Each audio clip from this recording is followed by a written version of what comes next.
Hi guys, today we're taking a look at the Philips Hue Dimmer Switch. This is the second generation version of it. Details are in the description below, including purchasing links. So we'll be unboxing it, taking a look at how to set this up, and also doing a comparison with their previous version to see what the key differences are. So let's open it up and see what you get in the packaging. You get an installation guide and a declaration of conformity, and both documents are multi-language. Coming onto the dimmer switch, and there's two sides to this. So you've got a back plate which you can attach onto a wall just to show you've got some screw holes here that you can screw on, or you've got 3M sticky pads top and bottom and you can stick onto a surface. Dimensions of the plate are 12.4 centimeters by 8 centimeters. The dimmer switch is 9.2 centimeters by 3.5 centimeters. It can come away from the plate. There's some paper here. Finish is all matte white on both of the items. Strong plastic on the plate itself and light feel to the switch. The buttons have a good feel to them. You've got the on-off button, dimming controls here, brighten it up at the top and to dim it down at the bottom, and a hue button to cycle through your 5 scenes. Very nice and compact and easily fits in the palm of your hand.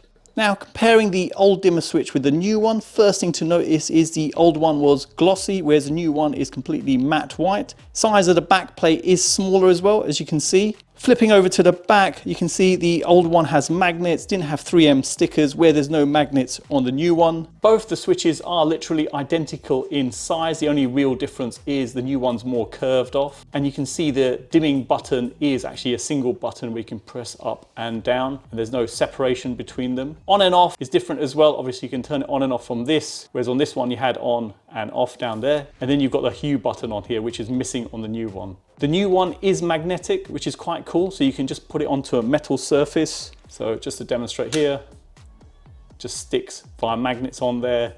Whereas the older one, there's no magnets on there. The magnet was on the plate with this. Putting the old one onto the new plate, you can see it doesn't sort of fit on, it doesn't stick either. And the old one, because they've both got magnets, it doesn't fit in place, but it can stick. The new one takes a CR2032 battery and the old one takes a CR2450.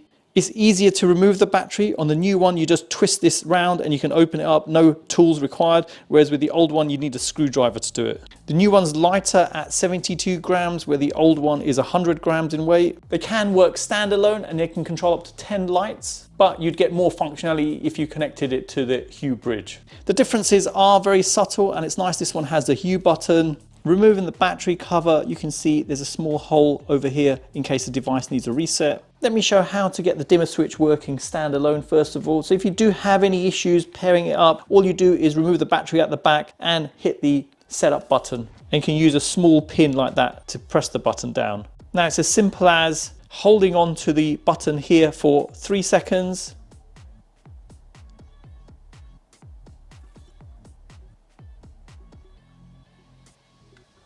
And there you go, the light blinks and that just means it's paired up. So now if I press the button, turns it off, turns it on, I can dim it down, brighten it up, and then cycle through the different hue scenes. So if I press it once, press it again,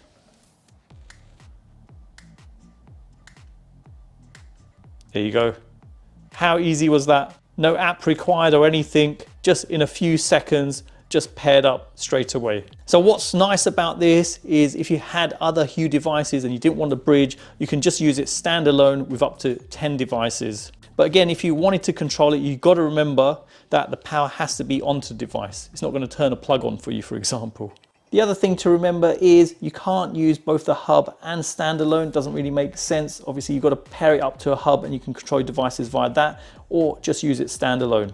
Let's reset the dimmer switch so we can pair it up with our Philips Hue Bridge. So we remove the cover at the back using a coin and then taking a pin to reset it. If I hold on to the reset pin for about 2 seconds, release, you'll see a light come on, meaning it's reset now. Next, let me show how to get this set up via the Hue app, and this is where you add it onto the Hue Bridge. So I've got a setup video, which I'll include a card in the corner if you want to check that out. So once the bridge is set up, you'll have the app Hue on there. So if I go into that, this is what you're initially presented with. And if I go to settings, accessory setup, add accessory, Hue Dimmer Switch, asking if the dimmer switch has the Hue logo on there. I'll say yes to that. And now it's saying to hold on to the on-off button for 3 seconds. And now you can see it's flashing red. Now I can select LED is blinking and just give it a moment to find the device. And there you go, it's connected now. So continue setup. We can state which zone we want it associated with. So I'll select studio, all set. So this is the option you have. So on-off button, last on state is remembered with this, dimming buttons and the Hue button. So you can change the configuration. You can change the mode on here. So going in here, you can flip between time-based light. So you can have the light at a certain setting during a time period, or you can cycle through the different scenes on here. And you can flip between, as you can see, the two. Now coming back from there, it's associated with one room. Then we've got the power option here. So the press option, if I come on there, specific scene, so set a specific light scene. You can change that if you wanted to.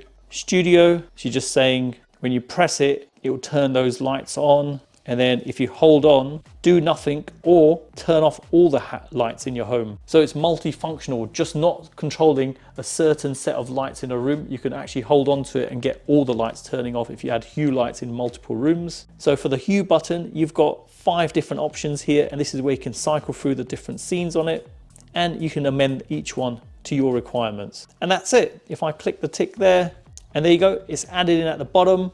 And now to see it in action, I can turn it on, obviously brighten up to maximum, which it probably is at. If I dim it down now, just hold on to it, dims down, and then just cycle through the different Hue scenes.